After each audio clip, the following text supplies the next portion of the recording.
the role is to build a game asset generation system for a small indie game studio. So the studio needs to generate different types of game characters, weapons, and power-ups. But the developers are overwhelmed by a messy new halls scattered everywhere in the code base. So nakahimo naman tayo ng old code which is kani. Abot atong gipay mo nga topic. So explain na to ang every sprint, which is the sprint 1. So explain na to ang sprint 1. Ang kabutan dira is implement a factory method that create different types of game characters, which is the warrior, mage, and archer. So explain na to ng warrior, mage, archer. Di ba ang warrior kay anong nagkakadalag espada, and mage kay na wand or spell, and ang archer is na bow and arrows. So muna siyang mga basic na mga explanation ng Then each character have different attack stats. So di ba ang warrior kay gina pinsing niya yung espada, then ang mage naga spell siya, then ang archer is naga pana siya nga. Then extend the factory to support new characters without modifying the existing code. So bali magbuhat ta og ang every class is like for example ang warrior kay mukan siya og kanang lain nga buhat or support nga characters. So let's explain natin siya further. So ang first is the interface o abstract class. So say purpose ani. So ang unsa di ang interface natin sa game as a character. So ang interface natin diya is ang kaning game character Java. So ang sisulod diya, ang sulod diya is the void attack, di ba? Public interface game character void attack. So unsay purpose ani? So kani nga interface is naga-define siya sa usa ka method which is the attack. So makita nyo kaning attack kani. Ano siya ang define. So unsa may benefit ani niya? So kani nga character tanan na character is naani nga buhatonon. So di bali kung i-call ni siyang attack, so di bali ang warrior is i-call ning attack. So makita dito or ma-implement niya ang attack niya. So tanan nga character nga imong buhaton, which is the warrior and mage and archer, mo-implement ani nga interface. So sigurado nga naay attack method ang tanan. So di bali ang each character is if i-implement niya ang kaning nga interface is the game character. So ang kaning attack is so kung jud nga ang character is mo attack. So basic na nga na explanation. So next nata is the concrete class. So ang concrete classes, sa mga concrete classes, di bali ang concrete class is di bali ang tinamban ng explanation is specific siya ba nga ang character type is ma-define nimo siya, which is ang warrior, mage, o archer. So kaning tulo is the concrete classes. So makita mo riya warrior, archer, o mage. So sa first set is i-explain natin ang say day ginabuhat aning warrior. So ang warrior is pananglitan watak ang warrior gamit ang sword. So ang di ang sword di ay lain kay ipanat niya ang sword, no. So ang matik yun nga ang sword is i-swing niya. So unsa man di ang i-swing ang sword. So muingon siya di ang if ever na i-call nimo ang warrior swings a mighty sword. So di ba mo attack siya, di ba naka-attack man ora attack. So ang warrior is mo kuan siya og sword, mo swing siya og sword or kanang ipinsing niya ang sword niya ba. Ano lang good. So explain pa nato ang ban, di ba? So sunod is ang mage. So ang mage is the now say lahi ang mage. So pero ma-explain nato ni siya unya pa. Kaya naman na siya yung mga, lahi nga paan.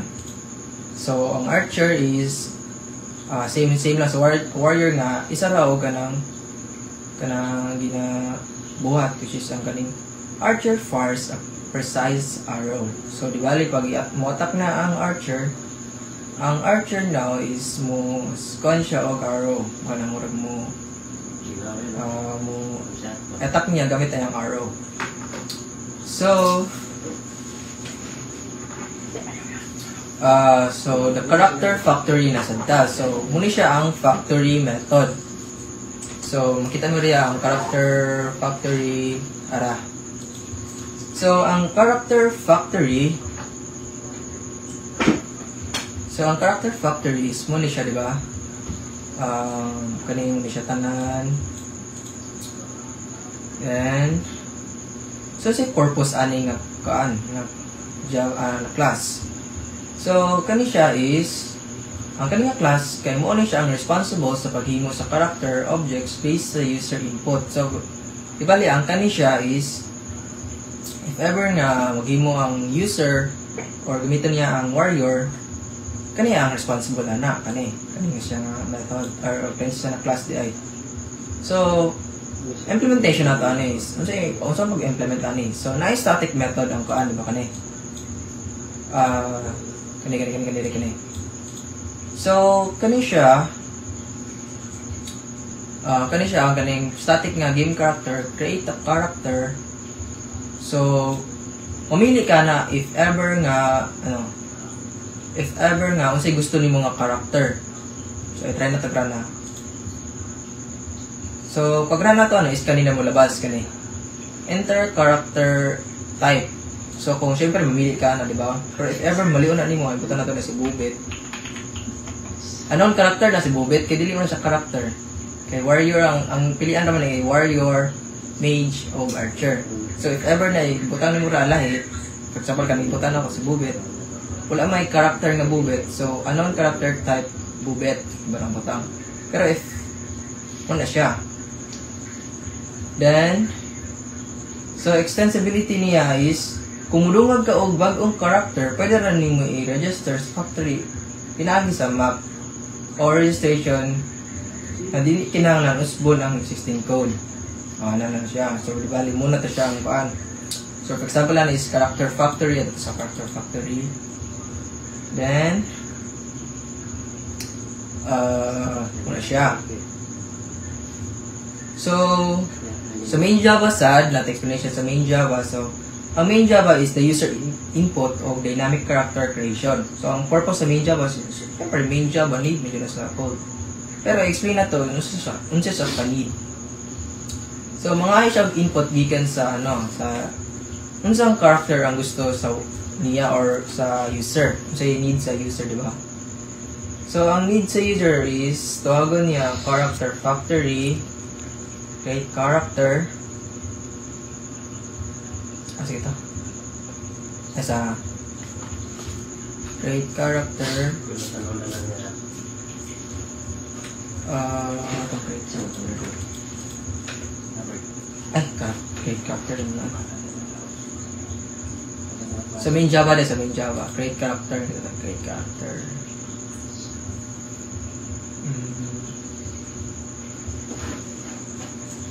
Araray. Kanay. Create factory, kani-kaning line. Character factory, create character. So, aron makakuha ang sakto niya, kani siya. Kaning line is which is muna siya ang responsible sa pag-create sa character. So, tawagan niya ang attack. Then after na is tawagan niya ang attack kani. Pagka ang attack is muna to siya if ever nga warrior, then automatically yung siyang attack makuha po niya yung attack kayo po kayo pag mag-create ka og warrior niya yung attack day kay arrow, di ba? Nonsense kay siya. So, di ba muna siya. So, overall, so muna to siya ang sprint 1. So, explain na to siya, ikaw na to siya kami, summarize na siya. Nganong nindot ang factory nindot ang factory method pattern. So, separation of concerns. So di bali ang factory method niya is separation of concerns. So ang code nga nag-decide kung unsang klase ang character ang buhaton.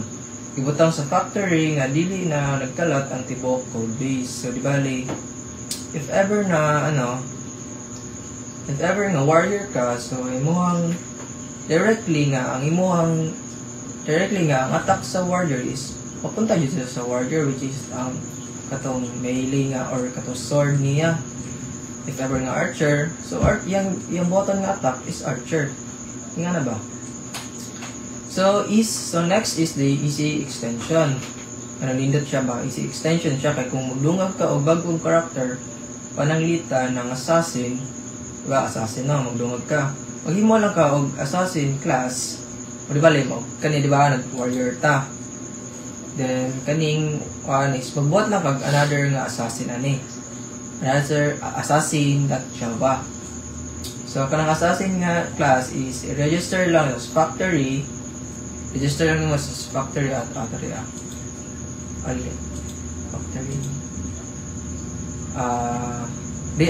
Register lang nimo siya diya kung unsa iya ang kuan kani. Then pag-register nimo ana niya diya maduwag na siya. Di mo kailangan usbon ng tanan code yun or kaning kuanon. Bali na lang kay dili ka mag-usab, magdungag lang ka. So next is the maintainability. So masayang siya i-maintain o i-debug ang code kay mas klaro og responsibilities ang isa ka matag class. So mo tong ginapasabot ako nga dili na nimo dapat usbon ang code totally, magdungag lang ka if ever nga nakay gusto nga usbon. Ano na siya. So ang summary sa flow. So user input, which is this main Java kani enter character, then kung mo enter character is use asset ba or medieval ba or futuristic, so ma-explain na siya further niya. Then nga na lang siya. Then factory call, tawagon ng factory, then tawagon na siya ang factory kani pag abot mo sa main is mo to siya sa factory. Then i-apply na dahil niya ang attack, which is katong sa interface nga game character. So kani pagkuha na siya nga method, mugana na yung attack or automatically muna na siya attack nga so extensible dali ra magdungag og bagong character. So mo ingon ganyan nga flexible siya ba kay pag magdungag ka, dungagad lang nimo, wala na kailangan usbon. So ano na siya. So ang factory method is a pattern na mura siya o pabrika ba nga muhatag nimo og saktong produkto, which is the character kung sakan pa kani nga kuan base yung dili na mo kinahanglan nga sa paghimo sa produkto. Bali dili na ka mag-unaw na kung giunsa pagbuhat sa system kay automatically naman god nga ikaw na igo na lang ka mag-product, which is or igo na lang mag-type kung warrior ba, mage ba, or archer ba. Automatically pag mag-input ka na og warrior, ang ihatag na sa imo is the product itself, warrior, yung attack, and etc. So yan na lang siya ang pag-explain sa sprint 1. So proceed ta sa sprint 2.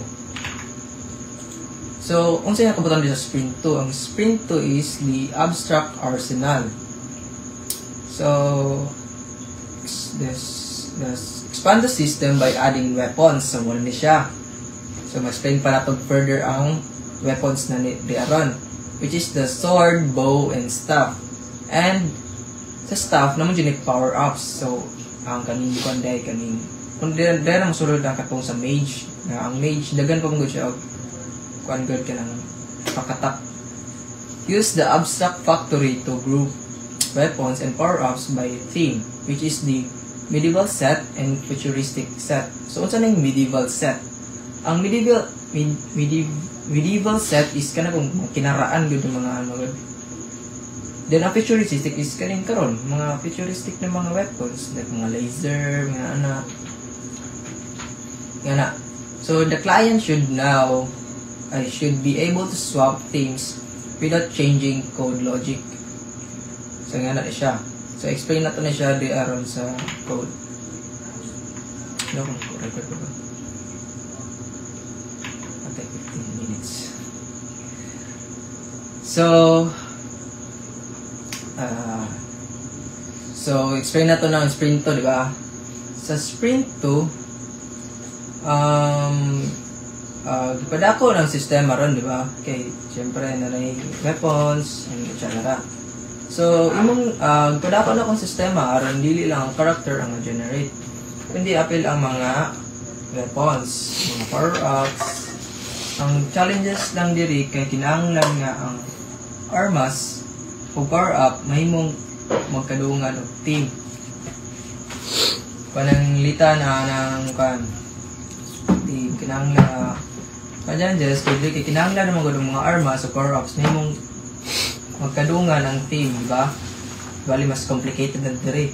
So aron masolve ni gamiton nato siya og abstract factory nga pattern.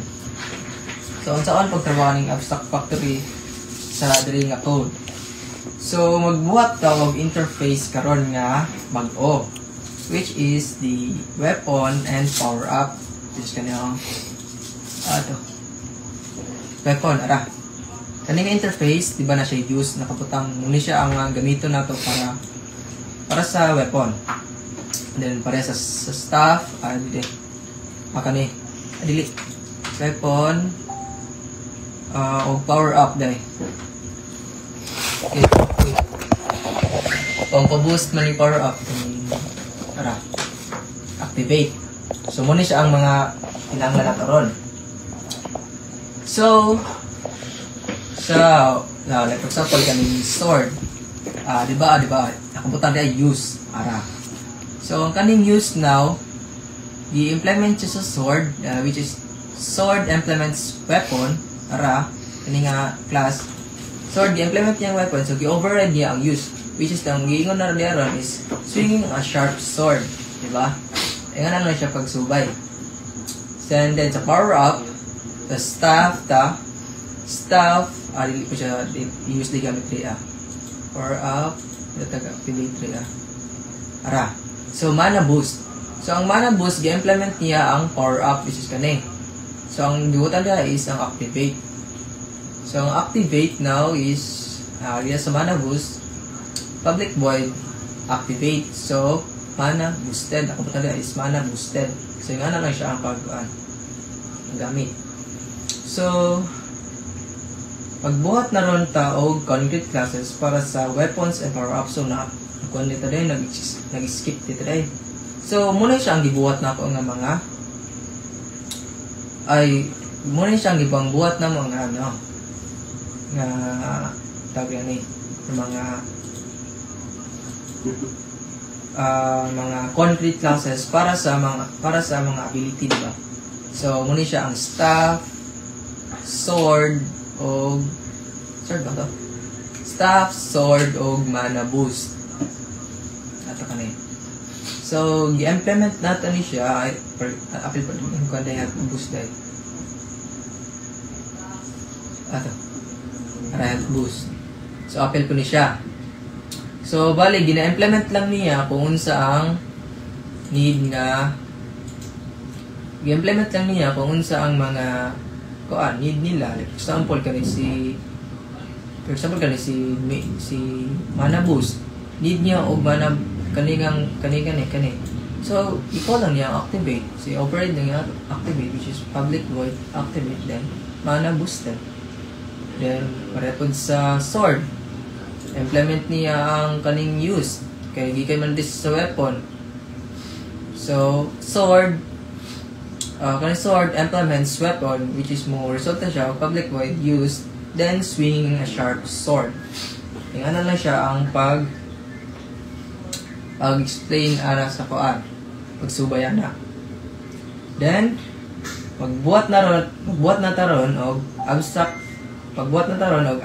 factory, which is the game asset factory, which is kani. So unsa kay itong ganina gani? Weapon og power up. So ang weapon of power up is mag-create kag weapon, then mag-create pug ka og power up. So unsay purpose di ani dai? So ang purpose ani is ang interface. Nag-define siya og method para maghimo og weapon og power up. Muni siya duha. Kani. So unsa to na mga method ron nga gipangbuhat nato, which is ang method ron is the create weapon, which is there's a weapon. So ang weapon niya is gina-create siya og create weapon. Then sumpay as a power up, create power up. So sample. So game asset is muna gani sample niya. So magamit niya rin siya sa mga character, di ba? So kaning karon ng mga mga interface ay kaning karon nga abstract factory is magamit niya rin siya sa mga weapons ay mga pandit ng armas niya rin.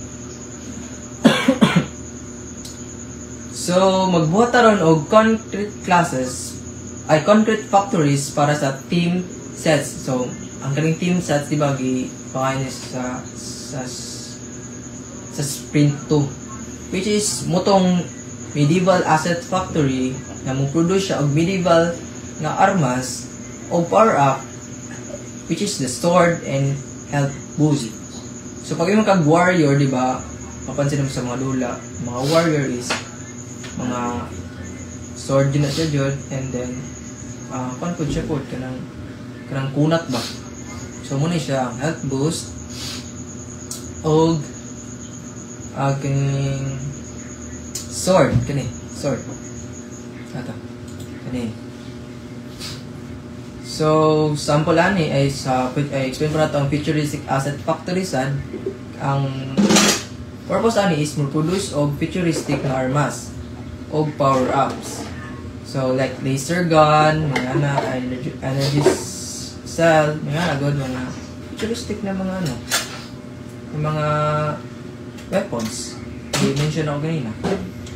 So magtutaran sa medieval asset factory. Ato.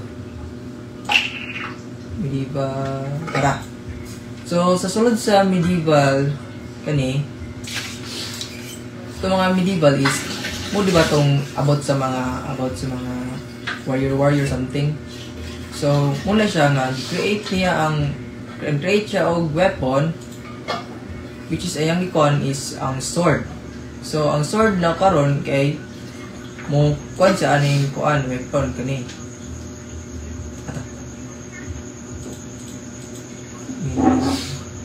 Medieval kani. And also sa create power up, so iya mo kan is ang health boost. Ingan na siya. Ano mo kan. Then now i-integrate na nato ang main Java, which is the input. Mga siyang team gikan sa medieval or futuristic. Factory selection based sa input na mag-instansya sa og sakto nga asset factory. Then asset creation, tawagon ang create weapon o create power up aron makuha ang sakto nga armas o power up nga match sa team.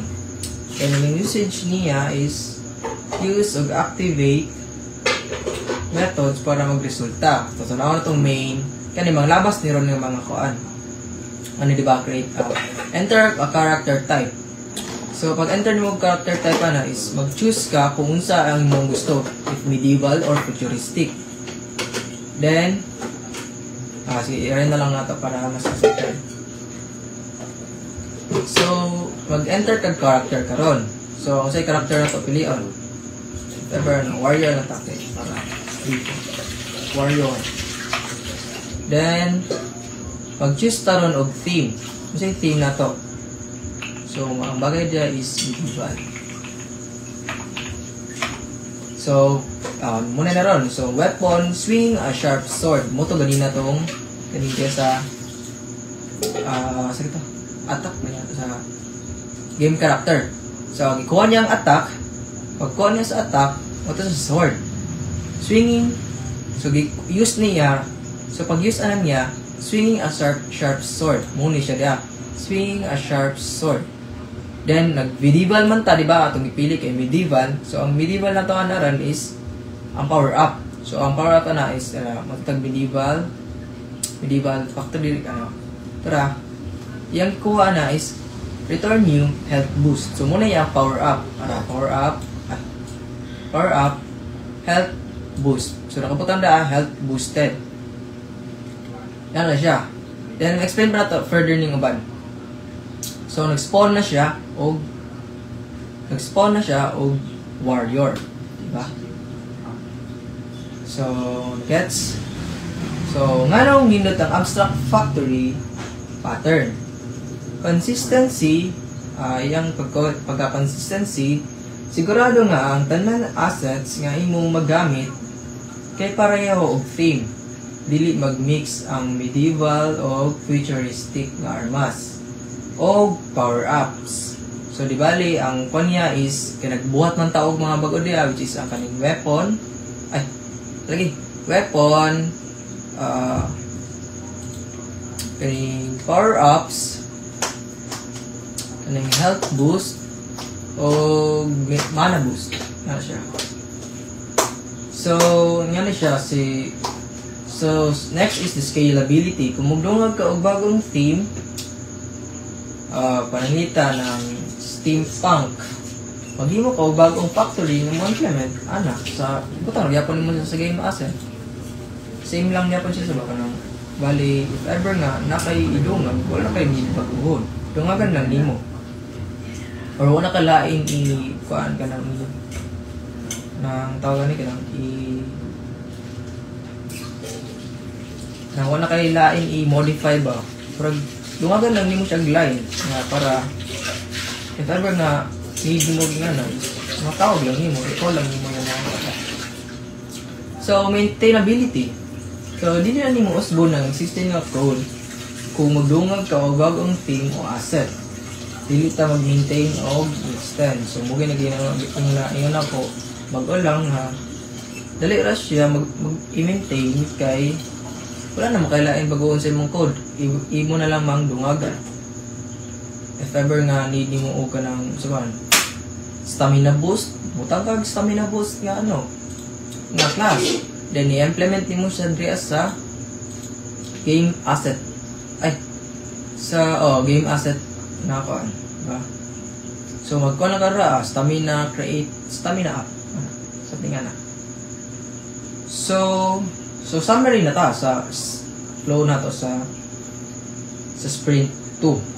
So user input mga siya og theme muna siya ang gidungog nato which is kaning choose an asset theme. Medieval ba or futuristic? If futuristic, mo tong mga laser, mga kuan, mga shell kunuhay. Ug basta nga na. If medieval kanang kuan kanang mga kiraan nga depende sa imong i-input na. Then asset creation, maghimo og weapon o power up na match sa theme. So if ever nga magkuan ka og kuan, maghimo ka og kanang kuan sa sword, i-match din mo siya nga yang kuan is health boost. Kay makipagdumaan mo nga. Ano yun siya yun. If ever nga mage ka or may syempre need mo og mana boost. So usage, tawagon ang ilang methods para magamit ang armas sa power up. So imo ra tawagon. For example kaning interface nga weapon, ilibutan mo siya sa sword, gamiton na nimong use. Makita nimong use sa use. Makita nimo ra sa warrior. Nagigamit makita nimo siya sa sword, nagigamit ang use. So para makakuha ani. So nga na lang siya. Ang abstract factory, mura siya og theme-based na i-relate ako sa pabrika. So, ang abstract factory, mura siya og theme-based na pabrika. Kung unsa nga tema imong pilion, mo po ang klase nga sa power-up ang imong makuha. Pananglitan, kung ang medieval imong pilion, ang sword o ang health boost, imong makuha. Kay, wala na siya. If ever nga mag-warrior ka, you need jud na jud ang imong health o ang imong sword. Kung futuristic sad, laser gun o energy cell, imong makuha, dili na nimo kinahanglan og spoon ang code o magdungag ka og bagong team up kay maghimo ramang ka og bagong pabrika para ana nga team up. Bali, ever nga nakay mugit ang ginagawa, ever nga nakay gusto idungag, magdungag ra ka. Wala kay laing i-modify ana. So next na ta sa last one kay ta kay the ultimate refractor. Choose any two patterns from the following, integrated them into system. So singleton, which is ensures only one game manager exists. So ang kaning builder construct complex game characters with customizable attributes, which is mage with fire plus staff plus extra mana. So prototype niya is clone existing characters for spawning multiple enemies.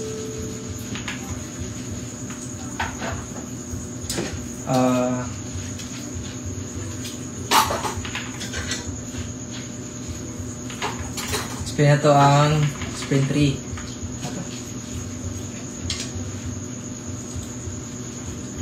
So sprint 3. So sa sprint 3, imong gi-refactor ang system gamit ang duha ka advanced nga creational patterns, which is ang singleton. So explain na to na later ang unsa ng singleton. So ang magamit rin ang system singleton para sa game manager. Kaya so ang game manager aron usa ka instance ang magdumala sa game state og lagging. So muna siya ang purpose ani aron. Then ang builder kay is para sa construct complex nga game. Sa marang mage, dagan mo kayo nagkuhan gyud, dagan kayo nagkutik-kutik gyud. Custom spells, weapons, and extra mana. So kani nga patterns, kaning duha, kaning singleton ng builder, naghatag og mas libyo nga og flexible nga scalability nga code base. So first na to i-explain is kaning singleton. Kaning singleton, makita natin dito sa game manager ang singleton. Explain ako ang singleton na kung saan isang singleton. Ang singleton pattern na ipasabot niya usara ka instance sa usa ka class ang pwede button sa tibok application sa imong system. Gigamit niya para sa game manager. Usa ka game manager mag-exist siya rin modula o mo-handle sa lag o sa logs o sa game. So yun sa pag-implement. So private constructor kani. So aron hindi magamit sa gawas, so need mo i-private. So static instance, so variable mo ni ang nagtipid sa usa ka instance.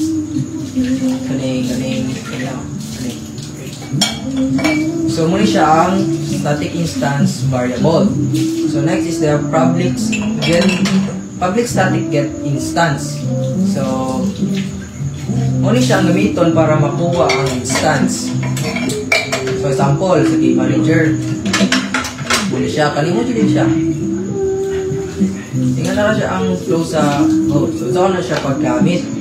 So paggamit ana ron is ang linya ana ron is game manager get instance. Magani siya ang get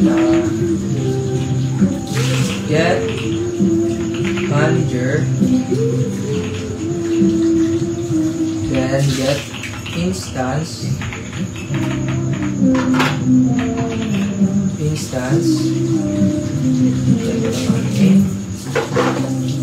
then log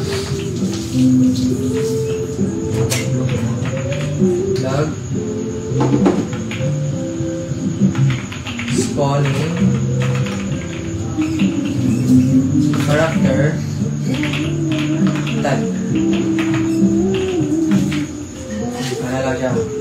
Yan, dito to pala ng last. So kaning nga line kani i-comment lang ako para makita niyo. Kaning nga line dapat nato ni makita sa bad code.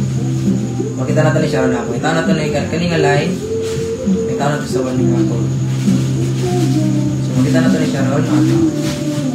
O, di ba, Lara? Then, pag create na niya, kung siya ka-type, automatic na ang attack niya, mag-base siya sa character. So, hindi siya mapag-off. Ano na? So, kanina muna siya na, get manager, get instance, spawning character type. So, makita nyo kasi sa main na kaniyang kani.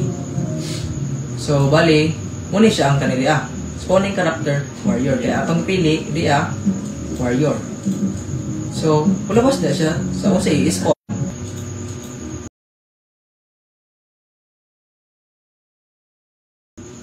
Futurist. So, muna siya.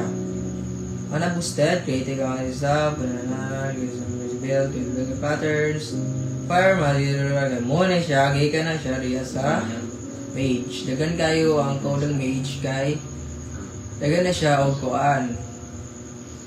Araw. Dagan na siya og kanang giwan kay mage ba yan ano?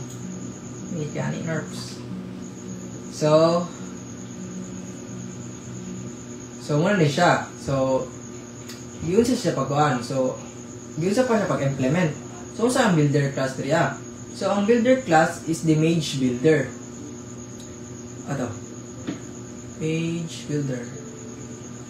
Ara, kani.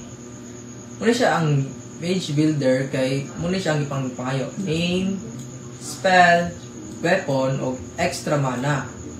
Muna siya ang mga ipang pangayo.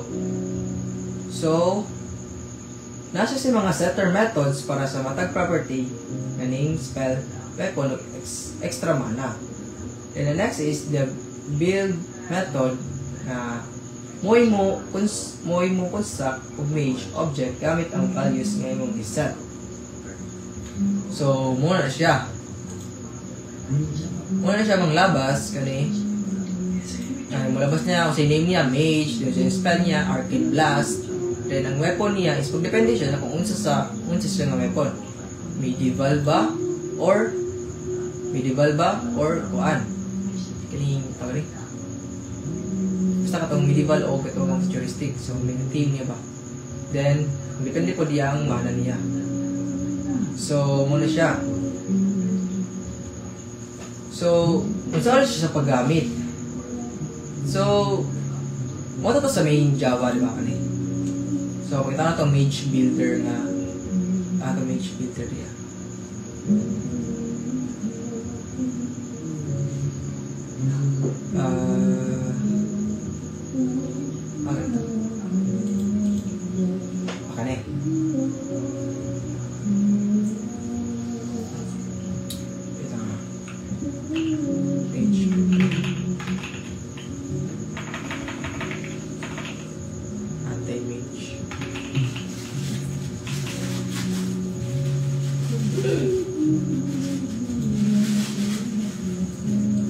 Para din. Kani, muna siya ang muna siya nga block of code ang responsible ana. So, samarita. So, sa process sprint 3, ang singleton kay usara siya kag manager nga mag-exist kani, muna siya ang mag-exist, siya ray modela sa logs of games sa wide operation. Siyempre ana singleton man, so siya din mapadunggan ang tanan info o data nga kinahanglan sa bulk system kay singleton man. So builder kung mage ang ipili, magamit siya og mage builder.